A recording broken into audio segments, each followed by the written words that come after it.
A huge man, 2 meters tall and weighing 200 kilograms, transformed from a kind person into someone who sells hamburgers containing human meat. What is the reason? Today, we will learn about Joseph Metheny and find out why he is called the most dangerous serial killer in the history of the United States. I am the detective, and I talk about everything strange and mysterious on planet Earth, from stories to enigmatic questions and more. On February 3, 1955, Joseph Metheny was born in Baltimore, Maryland, USA. Joseph was the youngest among his siblings. He lived with his family, which consisted of his father, mother, and his brother's wife, in a small house that accommodated 4 people. One day, the family decided to improve their living situation and moved to a larger house in a northern town called Twin Bolivar. Importantly, they moved, and their situation slightly improved. Their father died after being hit by a car, leaving the mother with 6 children, the eldest of whom was 16 years old. They went through many harsh circumstances, and the mother was the only provider for the family. At that time, Joseph was 6 years old. The death of his father deeply affected him, making him reclusive and very quiet, with minimal interaction. He underwent psychological therapy sessions, but his condition did not improve much. He began communicating with people but did not interact appropriately with them. The bullying he faced due to his overweight and large size, which did not match his age, added more pressure. He was given many nicknames. His family and close friends called him Gentle Joe the Bear, but his schoolmates called him all sorts of ugly names. He never reacted aggressively. On the contrary, he was always kind and friendly and never showed that he was upset with them. Joe continued behaving this way until he turned 18 years old. Then, he joined the army and served 2 years of mandatory service. Upon his return, he was a completely different person, and left his family to live on his own. He worked at a burger restaurant where he learned how to prepare burgers and mix spices, becoming a skilled cook thanks to the training from the restaurant owner. During that period, Joe met a group of addicts who would use anything to alter their mood. He worked at the restaurant during the day, and spent his nights in abandoned houses with his friends, drinking and using drugs until they lost their minds. In this dark atmosphere, Joe's life began to take an unexpected turn.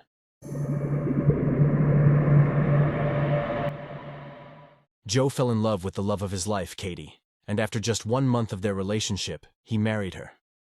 After the marriage, Joe felt the weight of responsibility and started moving between jobs within the town of Buoyant Boulevard.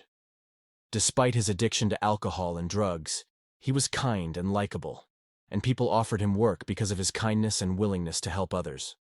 Joe had a son and named him Roy after his father, who had the greatest impact on his life despite passing away when Joe was young.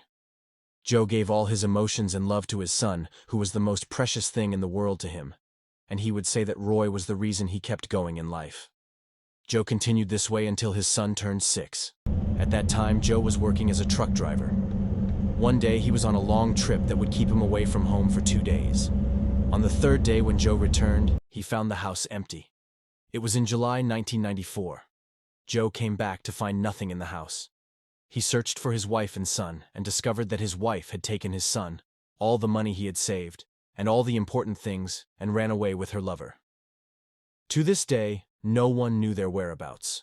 When Joe realized he had lost his son, he entered a hysterical rage, running through the streets, screaming and crying, searching everywhere he might find his wife. He said that unconsciously he would go to the places he used to visit with his wife until he eventually ended up at the bridge where he used to take drugs with his wife. There, he felt that everything had ended. A new chapter in Joe's life began, titled The Cannibal, the deadliest serial killer in USA history. Under the bridge, at the moment Joe realized his life would never be the same, he screamed and broke down in tears.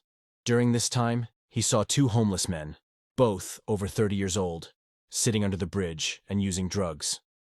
These men were the real beginning of Joe's dark path. He grabbed a metal rod and attacked them while they were intoxicated. After a beating that lasted for 15 minutes, both men lost their lives. But when Joe tried to flee, he saw a person standing on the riverbank in the distance and believed that person had witnessed what he had done. He attacked and killed that person too. However, the police arrested him after a while, as they were conducting investigations and suspected him. He was released after 18 months due to lack of sufficient evidence. Joe went to the town entrance every day waiting for his wife and son to return. During the day, he waited, And at night, he used drugs. He decided to take revenge on his wife, and after a while, he discovered she was a prostitute and decided to kill any woman who resembled her. In 1996, he saw a woman named Kefi, who was 45 years old, and her friend Kimberly, who was 23, at a burger joint. He became acquainted with them, and they started coming to the restaurant every day. He lured them to his trailer and killed Kefi and Kimberly. Kimberly fought back a little before dying from 16 stab wounds. Joe sat beside their bodies, thinking about how to deal with his predicament. Using the same knife, he dismembered the bodies, put them in bags, and stored the bags in the refrigerator, saying to himself, "I'll leave them here until I figure out what to do with them." Joe then had the idea of opening a burger stand using his cooking skills. He took pork and some spices from the restaurant, mixed it with the flesh of his victims, and began selling it. Within 3 days, he sold all the meat he had and gained customers, especially truck drivers who came specifically to enjoy his delicious burgers. Joe remained in this state for a year, killing about 14 people. He would lure the homeless under the bridge where he committed his first crime. This continued until the day he brought a prostitute named Rita, who was a ballet dancer and gymnast. When he attacked her with a knife, she fought back and escaped. She climbed a high fence and reached the police station. The police arrested him an hour later, and he confessed everything, leading them to the burial sites of the victims, where they found more than 14 severed heads. He confessed because he had lost hope of getting his son back. After confessing to all the crimes he had committed, his first sentence was execution in 1998. But because he was under the influence of drugs during all the crimes he committed, the sentence was reduced to life in solitary confinement in 2000. Imagine that Joe stayed in his cell from 1998 until 2017.